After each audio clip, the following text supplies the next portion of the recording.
Hello friends, എല്ലാവർക്കും നമസ്കാരം. എല്ലാവരും സേഫായിട്ടും സുഖമായിട്ടും ഇരിക്കണമെന്ന് വിചാരിക്കുന്നു. അപ്പോൾ ഇന്ന് ഞാൻ ചെയ്യാൻ പോകുന്നത് വളരെ ടേസ്റ്റി ആയിട്ടുള്ള ട്രെസ്ലെച്ചസ് കേക്കിൻ്റെ റെസിപ്പിയാണ്. ഇത് കേക്കുകളെ വെച്ച് നോക്കുമ്പോൾ വളരെ ടേസ്റ്റി ആയിട്ടുള്ളൊരു കേക്കാണ്. അപ്പോൾ ഇത് നമുക്ക് പുഡിങ്ങായിട്ടും അതുപോലെ തന്നെ കേക്കായിട്ടും ഒക്കെ സെർവ് ചെയ്യാം. അപ്പോൾ നമ്മൾ സമയം വൈകിക്കാതെ ഇത് എങ്ങനെയാണ് ഉണ്ടാക്കുക നോക്കാം അല്ലേ. അപ്പോൾ ഞാനിവിടെ നമ്മുടെ ട്രെസ്ലെച്ചസ് കേക്കിന് വേണ്ട സ്പോഞ്ച് ഉണ്ടാക്കി വെച്ചിട്ടുണ്ട്. ഇത് നോർമലായിട്ടുള്ള ബേസ് ആയിട്ടുള്ള വാനില സ്പോഞ്ചാണ് കേട്ടോ. നല്ല അടിപൊളി സോഫ്റ്റാണ്. സാധാരണ നമ്മൾ ട്രെസ്ലെച്ചസ് കേക്ക് ഉണ്ടാക്കുമ്പോൾ ഇങ്ങനെ കട്ട് ചെയ്യാറില്ല. ചെറുതായിട്ട് ഫോർക്ക് കൊണ്ടൊക്കെ ഒന്ന് കുത്തിയിട്ട് ഹോൾ ഉണ്ടാക്കി അതിൽ നമ്മൾ സോസ് ഒഴിച്ച് വെറ്റി സോക്ക് ചെയ്തെടുക്കുകയാണ് ചെയ്യാറ്. പക്ഷെ ഞാൻ ഇന്ന് ഇത് കട്ട് ചെയ്തെടുക്കുന്നുണ്ട്. അപ്പോൾ കട്ട് ചെയ്തിട്ട് നമ്മൾ അതിൻ്റെ ഉള്ളിൽ ആ ക്രീമൊക്കെ വെച്ച് ഫില്ല് ചെയ്യുമ്പോൾ കുറച്ചും കൂടി നല്ല ടേസ്റ്റാണ്. പറയുമ്പോൾ തന്നെ വായിൽ വെള്ളം വരുന്നുണ്ട്. അപ്പോൾ ഞാൻ എന്തായാലും ഈ ഒരു കേക്കിനെ ഒന്ന് ഒരു 3 പീസസ് ആക്കി കട്ട് ചെയ്യട്ടെ കേട്ടോ. ഇപ്പോൾ അതാ നമ്മുടെ കേക്കിനെ ഒരു 3 ലെയറാക്കിയിട്ട് കട്ട് ചെയ്തിട്ടുണ്ട്. അപ്പോൾ ഇനി നമുക്കിത് അങ്ങോട്ട് മാറ്റി വയ്ക്കാം. ഇനി ഇതിലേക്കുള്ള സോസ് നമുക്ക് റെഡിയാക്കാം. സോക്ക് ചെയ്യാനുള്ള സോസ്. അപ്പോൾ ഞാൻ 1 കപ്പ് തിളപ്പിച്ചാറിയിട്ടുള്ള നന്നായിട്ട് കുറേ സമയം തിളപ്പിച്ച് അത്യാവശ്യം നല്ല കുറുക്കിയിട്ടുള്ള പാലാണ്. 1 കപ്പ് പാലെടുത്തിട്ടുണ്ട്. അതിൻ്റെ കൂട്ടത്തിൽ നമുക്കൊരു 1/2 കപ്പില്ല, 1/2 കപ്പിലും കുറച്ച് കുറവാണ് വിപ്പിംഗ് ക്രീം. വിപ്പിംഗ് ക്രീമിന് പകരം ഫ്രഷ് ക്രീം ആണെങ്കിലും നമുക്ക് യൂസ് ചെയ്യാം. ഇനി അതിലേക്കൊരു 4 ടേബിൾ സ്പൂൺ കണ്ടൻസ്ഡ് മിൽക്ക് അതും കൂടി ഒഴിച്ചു കൊടുക്കാം. അപ്പോൾ ഈ ഒരു 3 പാലും കൂടി വരുമ്പോഴാണ് നമ്മുടെ പേര് കറക്റ്റ് ആവുന്നത്. ട്രെസ്ലെച്ചസ് 3 മിൽക്ക് എന്നാണ് അതിൻ്റെ അർത്ഥം. അപ്പോൾ ഇതാണ് നമ്മൾ നമ്മുടെ കേക്ക് സോക്ക് ചെയ്യാൻ യൂസ് ചെയ്യുന്ന സംഭവം. അപ്പോൾ ഇനി ഇത് നന്നായിട്ടൊന്ന് മിക്സ് ചെയ്യാം. അപ്പോൾ നന്നായിട്ട് മിക്സ് ചെയ്യണം. മിൽക്ക് മെയ്ഡൊക്കെ നന്നായിട്ട് അലിഞ്ഞ് പാലും അതുപോലെ വിപ്പിംഗ് ക്രീമും എല്ലാം നന്നായിട്ട് യോജിച്ച് വരണം. ഈ ഒരു സോസ് മാത്രം കഴിക്കാൻ തന്നെ നല്ല ടേസ്റ്റാണ്.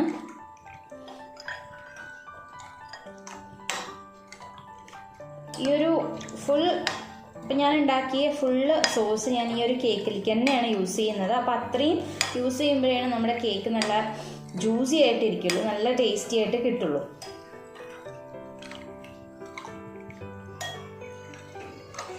അപ്പോൾ ഞാൻ ഫുള്ളായിട്ട് മിക്സ് ചെയ്തെടുത്തിട്ടുണ്ട്.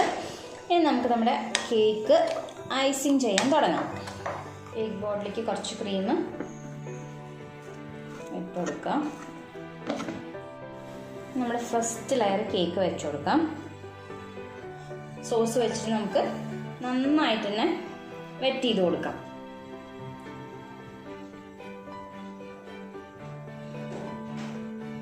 നമ്മൾ കട്ട് ചെയ്യാതെ കേക്ക് മുഴുവനായിട്ട് ഇങ്ങനെ വെറ്റ് ചെയ്യുമ്പോഴും ടേസ്റ്റ് തന്നെയാണ്. ആ ഒരു രീതിയും ടേസ്റ്റ് ഉണ്ട്. പക്ഷേ ഈ ഒരു രീതി ആകുമ്പോൾ കുറച്ചും കൂടി നല്ല ടേസ്റ്റാണ്. ക്രീമൊക്കെ ഉള്ളിൽ വരുമ്പോൾ എല്ലാ ഭാഗത്തേക്കും ആക്കി കൊടുക്കണം.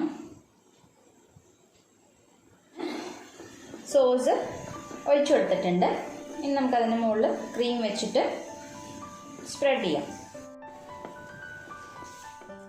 അങ്ങനെ വലിയ കട്ടിയൊന്നും വേണമെന്നില്ല, ലൈറ്റായിട്ടൊന്ന് സ്പ്രെഡ് ചെയ്ത് കൊടുത്താൽ മതി.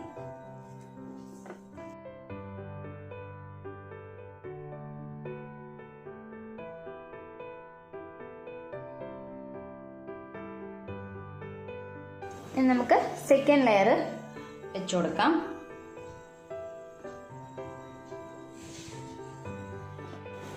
ഇതേപോലെ നമുക്ക് സോസ് വെച്ചിട്ട് വെറ്റ് ചെയ്യാം.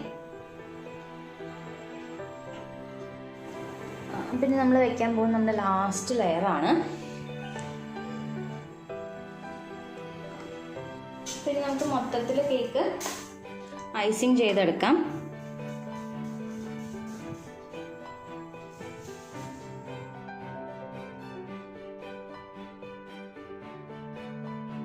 ഞാൻ ഫുള്ളായിട്ടൊന്ന് കവർ ചെയ്തിട്ടുണ്ട്.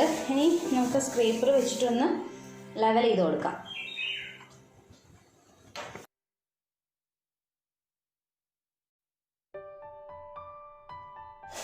ഇനി നമുക്ക് ഇങ്ങനത്തെ ഒരു സ്ക്രേപ്പർ വെച്ചിട്ട് സൈഡിലൊന്ന് ചെറുതായിട്ട് ഡിസൈൻ ഇട്ട് കൊടുക്കാം.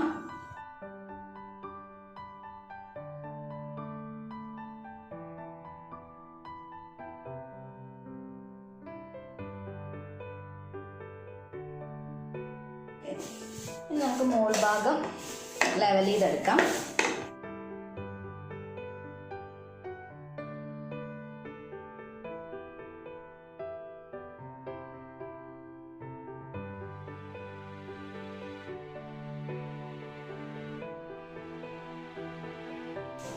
നമ്മൾ മോൾ ഭാഗവും ഒന്ന് ലെവൽ ചെയ്തെടുത്തിട്ടുണ്ട്.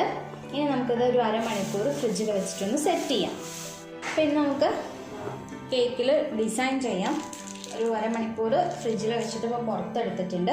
അപ്പം ഞാനിപ്പോൾ ഇങ്ങനത്തെ ഒരു നോസിൽ എടുത്തിട്ടുണ്ട് കേട്ടോ. നോസിൽ വേണമെന്നൊരു നിർബന്ധമില്ല. നമ്മൾ പൈപ്പിംഗ് ബാഗിൽ ജസ്റ്റ് ഒരു ഹോൾ ഉണ്ടാക്കിയിട്ട് നമുക്ക് ഡിസൈൻ ചെയ്യാം. ഞാൻ ഫോട്ടോ എടുക്കാനൊക്കെ ഉള്ളൊരു ഭംഗിക്ക് വേണ്ടിയിട്ട് ഇങ്ങനെ ചെയ്തു എന്നേ ഉള്ളൂ കേട്ടോ. അത് ഫുള്ളായിട്ട് ഈ ഒരു നോസിൽ വെച്ചിട്ട് നമുക്ക് ഈ ഒരു ടൈപ്പ് ഡിസൈൻ കൊടുക്കാം.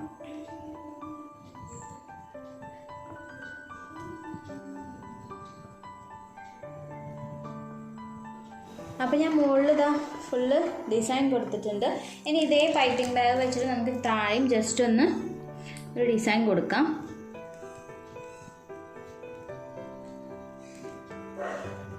അതിനിപ്പോൾ പ്രത്യേകിച്ച് അങ്ങനെ ഇതാക്കൊന്നും വേണ്ട. നമ്മൾ ചെറുതായിട്ട് കൈയൊന്നും ഇങ്ങനെ സിഗ്സാക്ക് ആക്കി കൊടുത്താൽ മാത്രം മതി. അപ്പോൾ ഞാൻ താഴ്ഭാഗത്തും ചെറുതായിട്ട് ഡിസൈൻ കൊടുത്തിട്ടുണ്ട്. ഇനി നമുക്കൊരു ഭംഗിക്ക് വേണ്ടിയിട്ട് ഇതിൻ്റെ മുകളിൽ കുറച്ച് പിസ്ത പൊട്ടിച്ചത് മുറിച്ച് വെച്ചത് ഇട്ട് കൊടുക്കാം. നോർമലി ട്രെസ്ലെച്ചസ് കേക്കിന് ഉണക്കിയിട്ടുള്ള റോസിൻ്റെ ഇതളാണ് ഇട്ട് കൊടുക്കുക. പിന്നെ എൻ്റെ കയ്യിൽ ഇപ്പോൾ ആ സംഭവം ഇല്ല. അതിന് പകരം ഞാൻ ഫ്രഷ് ആയിട്ടുള്ള റോസിൻ്റെ ഇതൾ എടുത്തിട്ടുണ്ട്. അത് വേണമെന്നൊന്നുമില്ല, ഞാനിപ്പോൾ ഫോട്ടോ എടുക്കാനുള്ള ഭംഗിക്ക് എടുത്തു എന്നേ ഉള്ളൂ.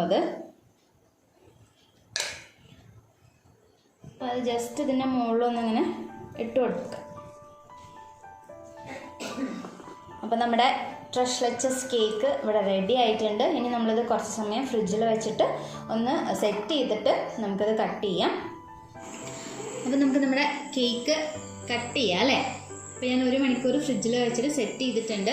ഇത് തലേ ദിവസം ചെയ്തിട്ട് പിറ്റേ ദിവസം മുറിക്കുകയാണെങ്കിൽ അത്രയും ടേസ്റ്റാണ്, കൂടുതലാണ്. എന്തായാലും നമുക്കത് കട്ട് ചെയ്യാം.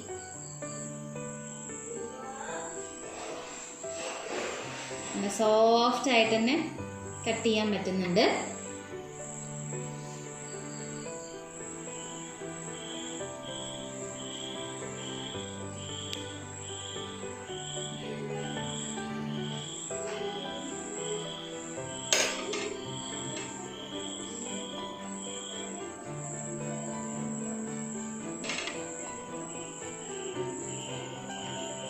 കണ്ടില്ലേ നമ്മുടെ ട്രെസ്ലെച്ചസ് കേക്ക് നല്ല അടിപൊളിയായിട്ട് നല്ല സോഫ്റ്റ് ആൻഡ് ജ്യൂസി ആയിട്ടിരിക്കുന്നുണ്ട്. അപ്പോൾ നമുക്ക് നമ്മുടെ കേക്ക് ഒന്ന് കട്ട് ചെയ്തിട്ട് കഴിച്ച് നോക്കാം അല്ലേ.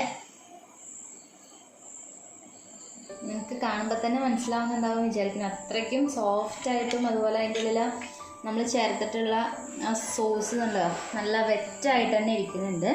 ഞാനൊന്ന് കഴിച്ച് നോക്കട്ടെ കേട്ടോ.